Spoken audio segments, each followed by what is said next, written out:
I'm going to take you with me into the mountains so that I can show you when I use HDR photography and why I use it so that your photos can become even better than they already are.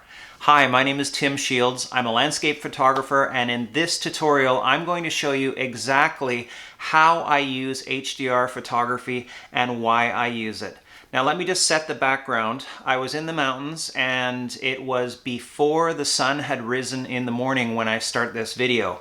So with this first photo that I'm going to show you, this is what the mountain looked like before the sun hit the very top of the mountain.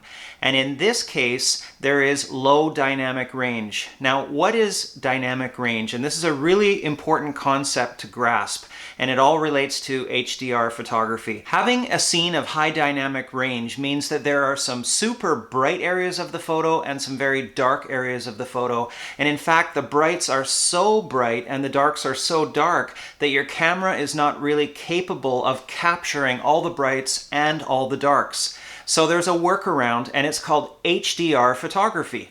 What we do is we take 3 photos. Now you can take more than 3, but I always just take 3.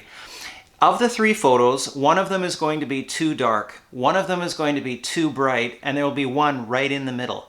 Then later on, in front of the computer, we combine all of those 3 photos into one finished photo, and that is HDR photography. Now, some cameras and even an iPhone has the ability to capture HDR photos, but I've found that the absolute best results are when I use an SLR camera or a mirrorless camera. I take 3 photos, one of them is too dark, one is too bright, one is in the middle, and then I process all 3 photos and combine them into one finished image using Lightroom on the computer. So come with me now into the mountains. The sun in this video is just about to rise and then hit the top of this mountain, where it's going to illuminate the glaciers and the snow so that they're going to be too bright. It will create a very high dynamic range type of photo, and the only way to capture it is using HDR techniques. It's 5:38 a.m. I'm in Mount Rainier National Park at Tipsoo Lake. The first rays of sunlight are just hitting the very top of Mount Rainier, and I'm getting a reflection off this lake here. Perfect reflection. It's always that borderline between when the wind comes up and causes ripples and then ruins the reflection, and then the wind dies down and there's just enough smooth, glassy surface to get a great reflection.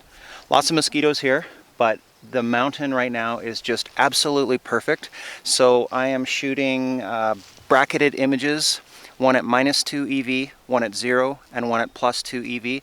I'm using a wired trigger, f11, ISO 64, and a longer shutter speed. So here's 3 of them right now. And I will convert those 3 bracketed images into a natural looking HDR in Lightroom. Absolutely beautiful. It's getting brighter now, so I need to adjust my shutter speed and speed it up. Otherwise that bright mountaintop is going to be blown out. But it's just the very first rays of light, like the first 2-3 minutes of light that are now hitting the top of Mount Rainier. Just gorgeous. This is a moment that can't be missed.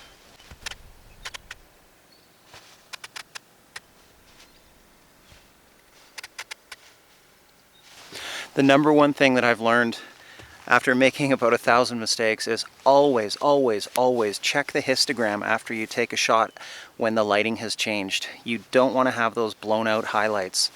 You can't recover from blown out highlights, and your picture is pretty well garbage. So always check that histogram when you're out in the field. It's getting brighter and brighter now, so I have to keep increasing my shutter speed so that I don't have a blown out highlights in the mountain. And next I'm going to take a panorama with each camera movement being bracketed, so it's an HDR panorama, and this should turn out really, really nice. I'm going to go wide angle and try and get this foreground here inside the panorama.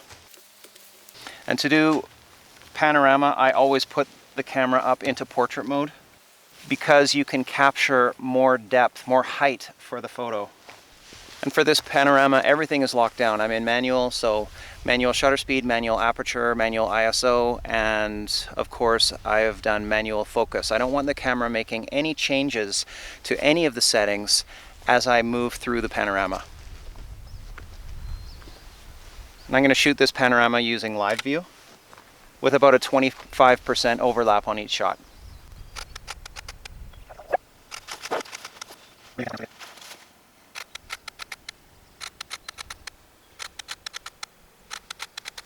So now the top of the mountain is completely bright, and it creates an extremely high amount of dynamic range for this scene because you've got the really dark trees and then the super bright mountain with the sky. So in this case, really the only way to be able to capture all the light in this frame is to do bracketing and create a natural looking HDR in Lightroom when I get back home. So you must be thinking, show me the finished HDR photo, and I am going to show you that photo in just a second. If you enjoyed this video, then I would ask that you press the red subscribe button, and there's a little bell next to it. Hit that as well, and that way you'll be notified every time I create a brand new video. In addition, if you liked this particular video, then hit the thumbs up button to show that you like it. So here is the photo. This photo was processed in Lightroom, and I'm going to create another tutorial showing you exactly how I processed this photo. You can see that there's that early morning magenta pinkish light that's just hitting the top of the mountain. It's a beautiful photo. I'm not sure it would win any photography awards, but it's something that I'm pretty happy with. What's interesting to note about this photo is that none of the highlights or the brightest areas up in the glacier and the snow are blown out. Additionally, the darkest areas of the photo, the blacks, are not completely crushed. So this is what HDR photography can offer for you, that you can take a photo like this in an extremely high dynamic range situation where there are ultra bright brights and ultra dark darks, and you can combine your photos together to create an image like this. So here is the question of the day.